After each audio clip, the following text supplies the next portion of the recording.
did that just 2 seconds ago. So let's try another screen event. Let's move this image off. Ta-da! Here we are. So, welcome to Market Kickoff. There we go. Thanks so much. You know what? My account did not get hacked. It did not. But let's see if I can make this screen a little bit bigger. Let's try this. No, I can't. Here we go. Let's try this. Nope, not letting me do that. Now you can see all my up there. I'll figure this out. You know, not really that smart about tech things. It's not letting me. There we go. Okay, here we are. So tonight, oh wait, I gotta get my face in there for you guys to see me. There we go. Ta-da! Here we are, right here. Yeah. So a lot of things have been going on, right? We have a lot of noise in the market, and so my goal is sort of to trim down the noise, to thank each of you for coming, because you know time is the only thing that we spend that we have no way of getting back, right? Let me refresh this because I have made some changes. Yes. So first thing we want to do is, as we're talking about the ES, we've got a number of things going on this week. It's more of a news heavy week across the pond. And so currencies could have a little bit of an impact on what we're doing. We also want to watch the yields, and as those potentially rise, maybe the bonds don't fall the way a lot of, the bonds don't rise the way a lot of people have been expecting that to happen. So we have a little bit of noise there. On Tuesday, the Germans, who really have got they used to be the powerhouse of Europe. Now they're not anymore. And I think I can see better without my glasses today. How bizarre is that? They have a bond auction for 5-year, which of course we know these near-term rates have become very, very important. That's on Tuesday at 5:30 a.m. Eastern. Now, if those of you watch with Deanna or Aaron in the early part of the morning, you want to be careful on Tuesday morning. So when you listen to the market kickoff, you really want to take that space of saying, hey, you know, let me see what else is going on, and let me put these big levels down. So one of the first things I want us to do is take a look at the monthly in the ES. And easily from a monthly perspective, I know some of us that are intraday traders, we might be saying, whatever, lady, what do I need to look at a monthly chart for? Well, it gives us rhythm and flow, and it also tells us a little bit about what's been happening from a big picture perspective. So easy, we've got a 20 simple moving average. This little red line right here is the VWAP. We can only see it much better on the daily.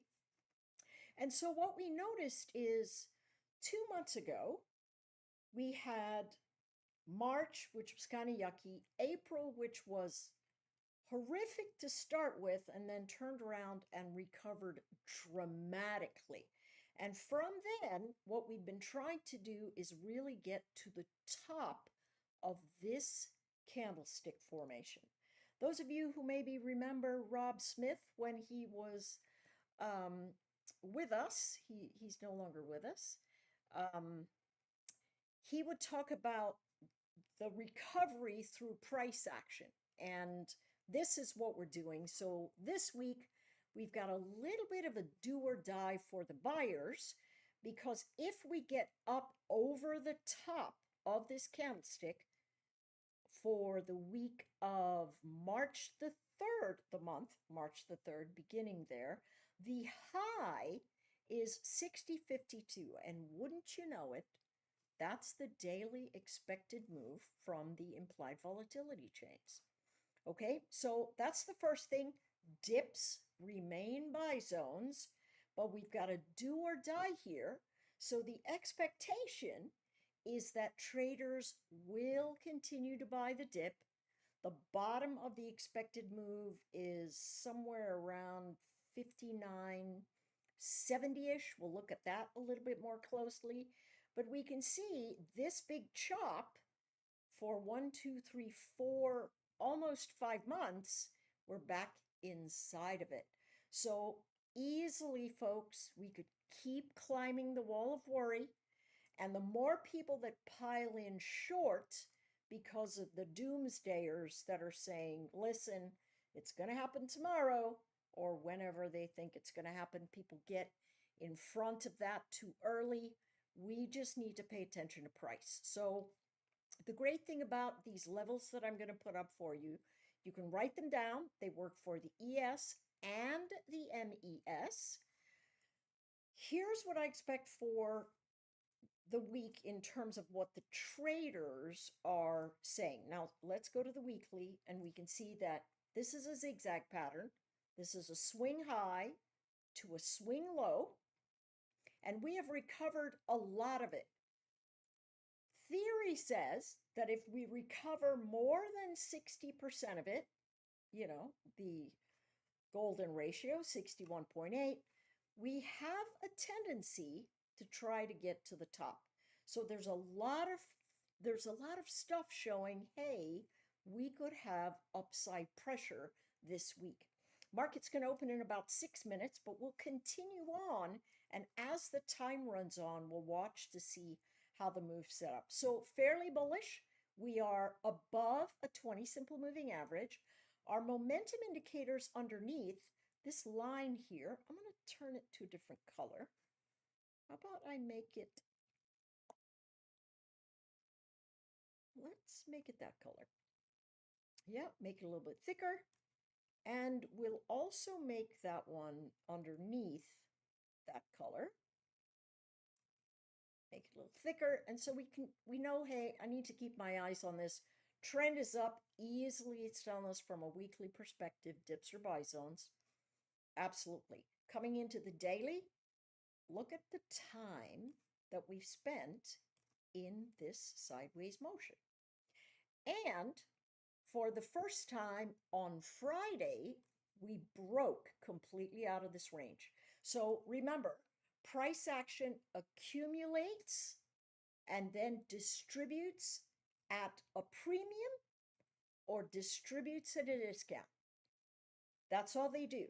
They collect prices in here, inventory accumulation. This looks to me like distribution to the upside.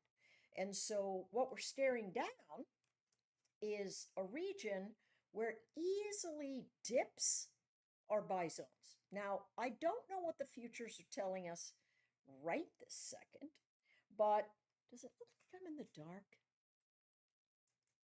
How about that?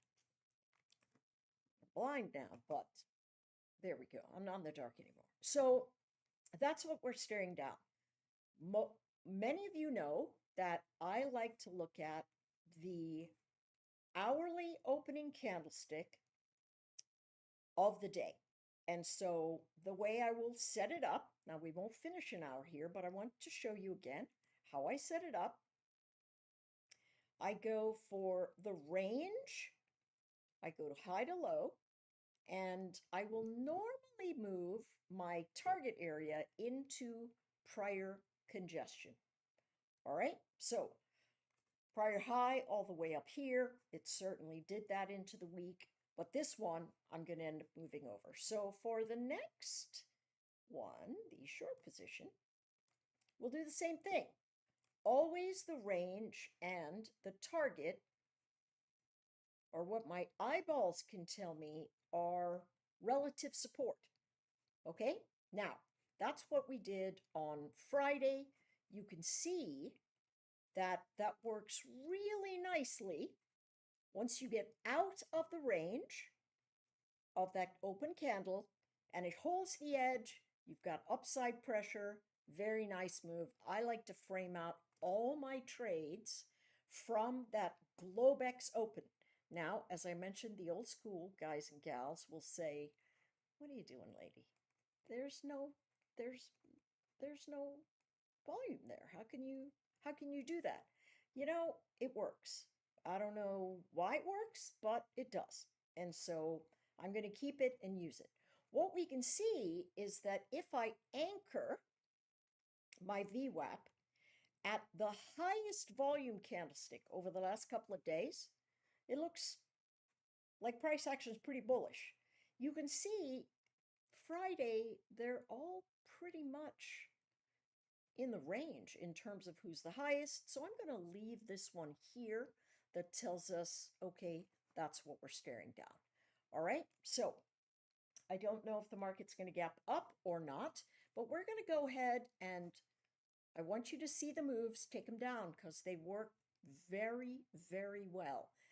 This week, I believe we could easily expand out of our weekly expected moves.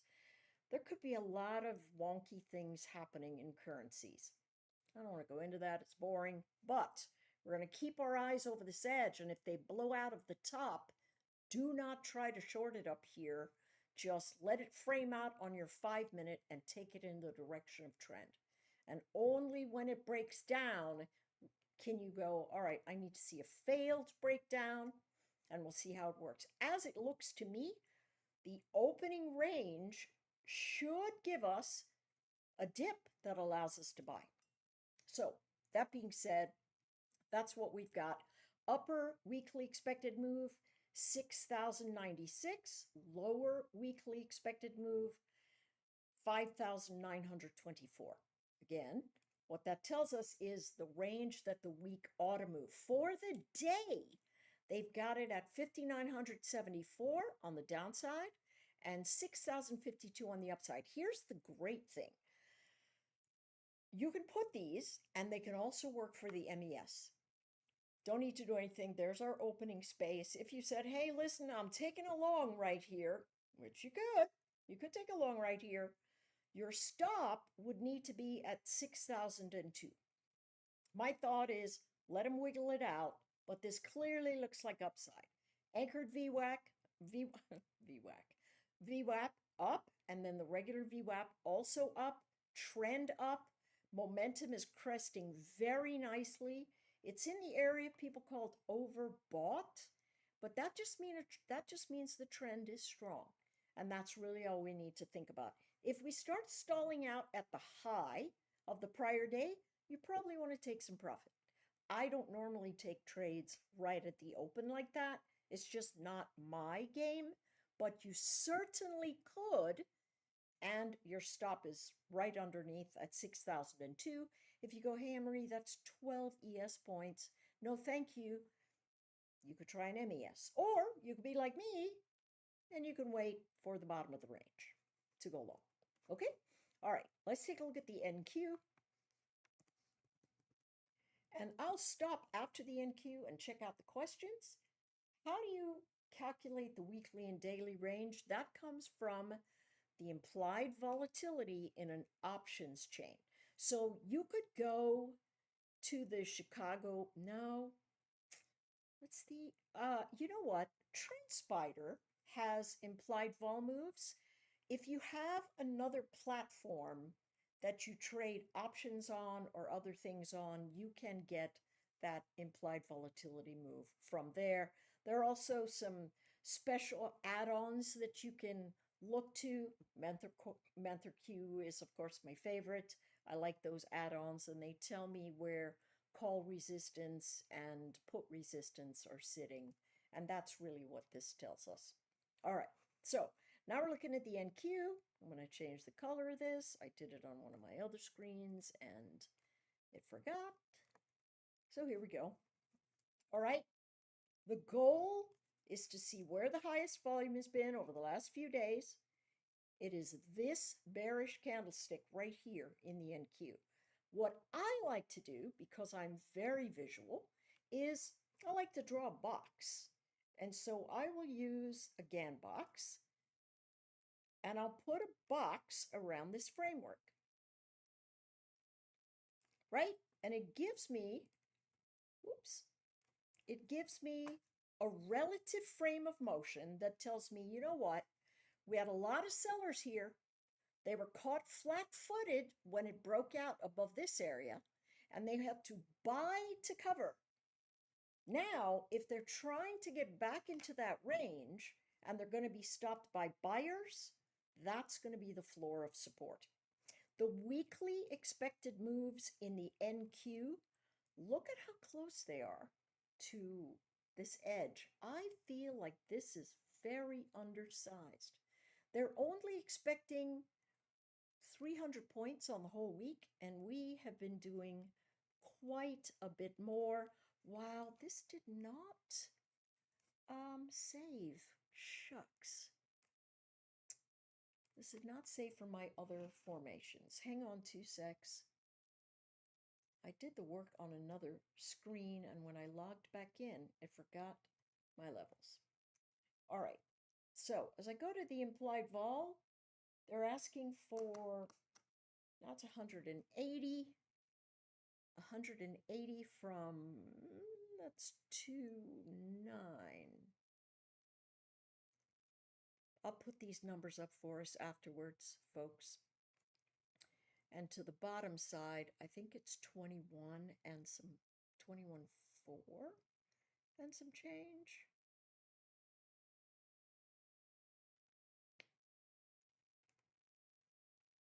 Yeah, right here. Our daily expected move here takes us to 920. Yeah, right up at the top. Sorry, this one is 21,960. Oh, I hope that this doesn't. Maybe I forgot to save before I close that other one. Oh dear. All right, so that's what we're looking at for these edges. Trend up, momentum up, everything says buy the dip. It doesn't mean buy the number, it just means buy the dip. So you look to the left to see where these motions are, and then you get yourself off to the races. Let's go backwards in time though, and let's take a look at the month.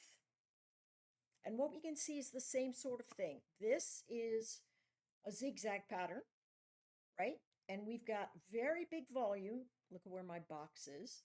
The highest volume is that negative candlestick in October of 2023, 2 years. And we came back and tested it in April 2025. This is one of the reasons it's super important to go backwards in time to see where the biggest volume spaces were. Just like that, the new biggest volume from the upside is this following candlestick, and it's been a reversal, and it should, using swing high, swing low mechanics, yeah, that's right, come to the top of this box.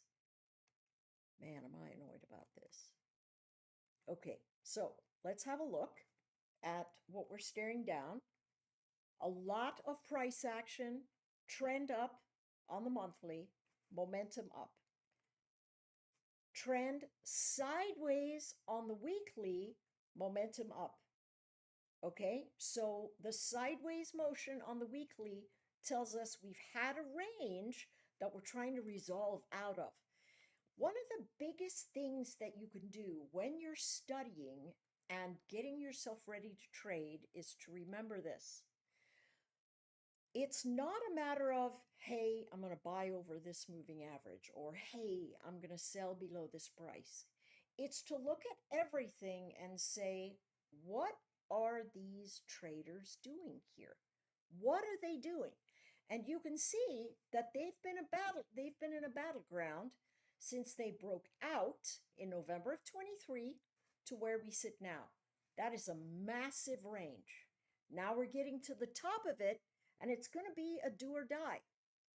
Absolutely. This week could be very big. It really could be very, very big. Could be a very big week, folks. All right. So let me get these actual numbers. I'm going to get a calculator out here. Oh, I hate doing this. I hate it that I didn't save it on the other machine. I was sitting down working all the levels out before we got together, and of course, I didn't save it, but that's me. 2185 plus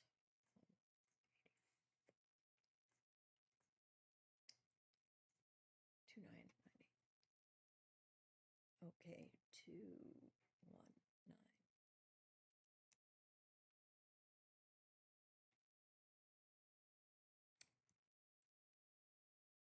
All right. If I'm a betting man, I'm going to bet that we blow out of these levels this week. Why? I think they're too narrow for relative price action. I really do. I think they are way too narrow this week.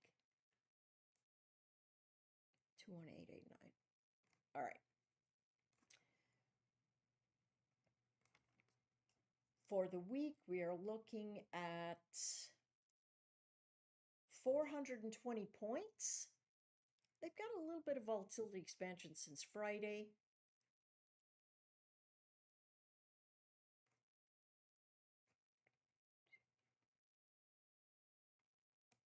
Four.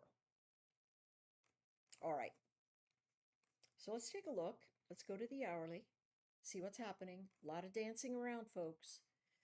You know, here's something else I want to give you as a tip for the week. A lot of times when we're intraday traders, we say to ourselves, listen, I just want to get involved. I'll add in if the stock, if my position goes in the right direction, or even if it doesn't go, but it doesn't break my stop, and I'll just add into the position. That's usually bad because we don't have an ideal framework of what's going to happen. So here's the storyboard. Up above 21,880 today, traders have not been buying anything, right? From Friday.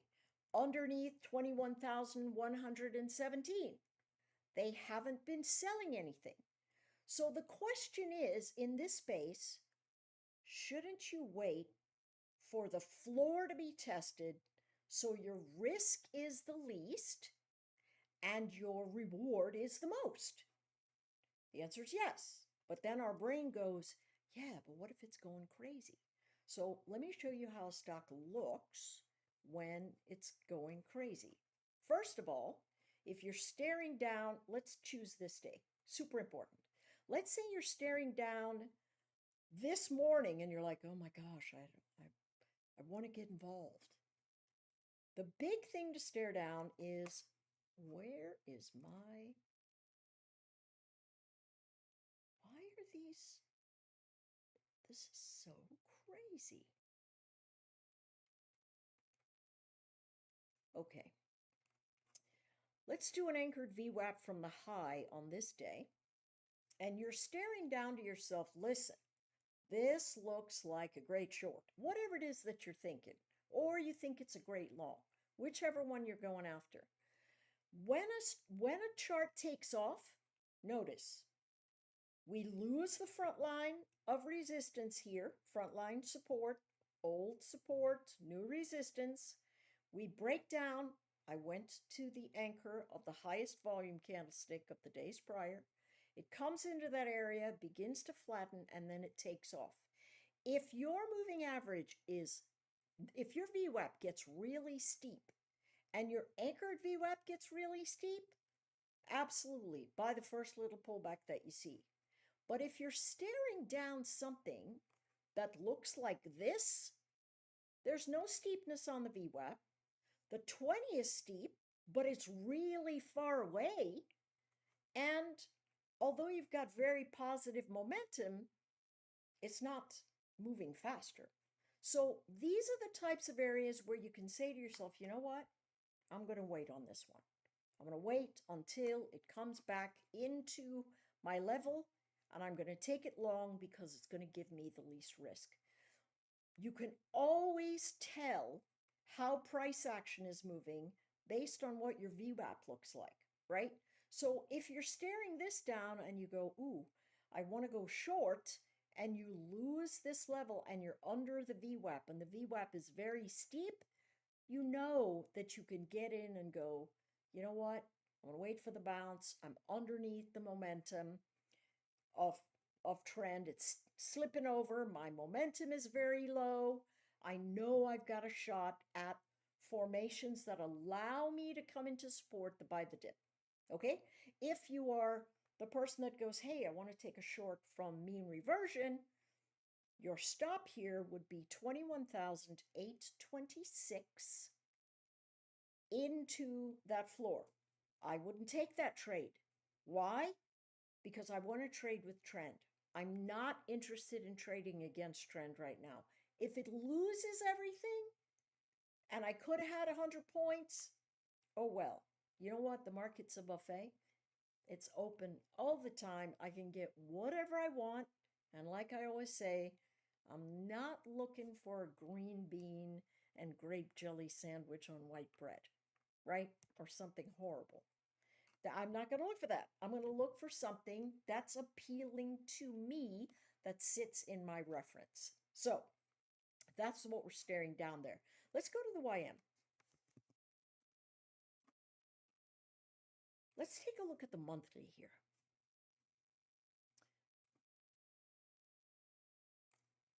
So we've got a monthly formation that really tells us, let me go over here, because note to self, work on the screen that you're going to present with.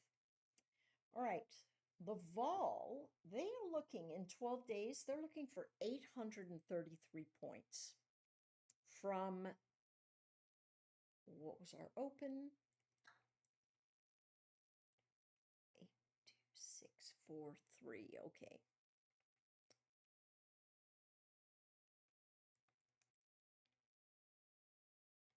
All right, so they are looking for about 43,700 to the upside. That's not really that far away at all, to be honest.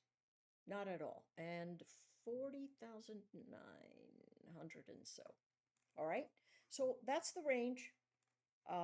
They don't trade options every day in here. And so we can look at the weekly. Look at how strong this trend is. Just came in and tested the 20. Momentum is drifting a little bit, but that only tells us, listen, this chart has been looking for support. The highest volume event was a bearish candlestick that occurred in April. It did not close positive like the other candlesticks did. From the weekly perspective, super sideways, just like the others. Largest volume candlestick on April the 7th. So we're well up over that edge. Swing high to swing low. We're well up over the 50% area. Dips or buys? Dips are buy zones as the price action sits right now. The question might be the following. Okay, Anne-Marie, you're telling me it's buy zone, everything's a buy zone. When's it turn into a sell zone? That is a fantastic